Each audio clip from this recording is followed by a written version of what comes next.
മക്കള് രണ്ടാളെ മുടി വെട്ടാനുള്ള പോക്കാണ്. ഇനിയും വെട്ടിയില്ല എന്നുണ്ടെങ്കിൽ സ്കൂളിൽ കയറ്റില്ല എന്ന് പറഞ്ഞിട്ടോ മക്കള്. അപ്പൊ പിന്നെ ഈ വെയിലിനെ അതിജീവിച്ച് നേരെ സലൂണിലേക്ക് കിട്ടും. ഈ നട്ടപ്പൊരി വെയിലൊക്കെ കാണുമ്പോൾ വിചാരിക്കും നട്ടുച്ചയാണ് എന്നുള്ളത്. ഇത് സമയം വൈകുന്നേരം 5 മണിയാണ് കേട്ടോ. ഒന്നുകിൽ മാന ഇടിഞ്ഞു പൊളിഞ്ഞു വീണ പോലത്തെ മഴ, അല്ലെങ്കിൽ ഈ നട്ടപ്പൊരി വെയില്. എന്തായാലും മനസ്സമാധാനമായിട്ട് വീട്ടിൽ നിന്ന് പുറത്തിറങ്ങാൻ പറ്റാത്ത അവസ്ഥയാണല്ലേ.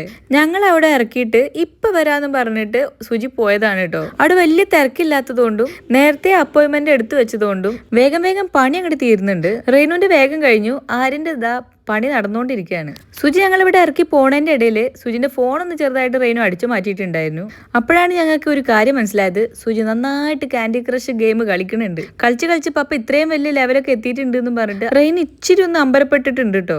ആര്യന്റെ ഹെയർ കട്ടും കഴിഞ്ഞിട്ടും സുജിനെ കാണാത്തതുകൊണ്ട് ഞാനും ചെറുതായിട്ടൊന്ന് ത്രെഡൊക്കെ ചെയ്ത് സുന്ദരി ആയിട്ടുണ്ട്. പിന്നെ നേരെ വീട്ടിലേക്ക് പോയി. എനിക്ക് ചെറുതായിട്ടൊന്ന് പുറത്തുനിന്ന് ഒരു ചായയോ എന്തെങ്കിലുമൊക്കെ കടികളോ ഒക്കെ കഴിക്കാനൊക്കെ ഉള്ള ഒരു ആഗ്രഹം ഉണ്ടായിരുന്നു. അറ്റ്ലീസ്റ്റ് ഒരു ഐസ്ക്രീമോ അങ്ങനെ എന്തെങ്കിലും ഒരു മധുരത്തിൽ എന്തെങ്കിലും കഴിക്കാൻ വലിയൊരു ആഗ്രഹം ഉണ്ടായിരുന്നു കേട്ടോ. സുജി നല്ല തിരക്ക് പിടിച്ച് അങ്ങോട്ട് വണ്ടി ഓടിച്ചതുകൊണ്ട് തന്നെ എനിക്കൊട്ട് പറയാനും പറ്റിയില്ല എന്റെ ആഗ്രഹം, സുജിക്കൊട്ട് കേൾക്കാനും പറ്റിയില്ല.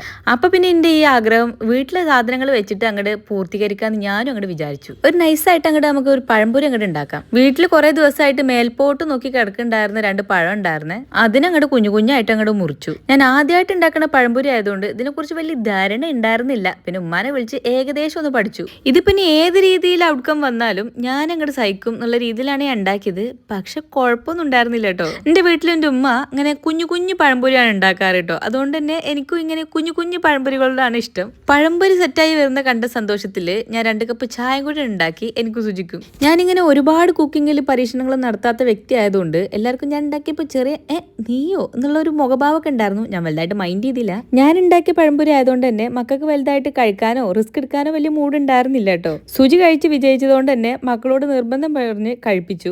അപ്പോഴാണ് അവരും സംഭവം വിജയിച്ചിട്ടുണ്ടല്ലോ എന്നുള്ളൊരു മുഖഭാവമായിരുന്നു കേട്ടോ. ഞാനതിൽ ചെറുതായിട്ട് അങ്ങോട്ട് മുകളിലോട്ട് പൊന്തിയിട്ടുണ്ട്. അപ്പം ഞാൻ അറിയാണ്ട് പറഞ്ഞു എനിക്ക് ഐസ്ക്രീം തിന്നാനുള്ളൊരു മോഹമാണ് ഞാൻ ഈ പഴംപൊരിയിൽ ഒതുക്കി തീർത്തത് എന്നുള്ളത്. അതങ്ങോട്ട് പറഞ്ഞതും എൻ്റെ അമർന്നു പോയ ആ ആഗ്രഹം ആ 3 പേരിലും അങ്ങോട്ട് പൊട്ടി അങ്ങോട്ട് മുളച്ചു.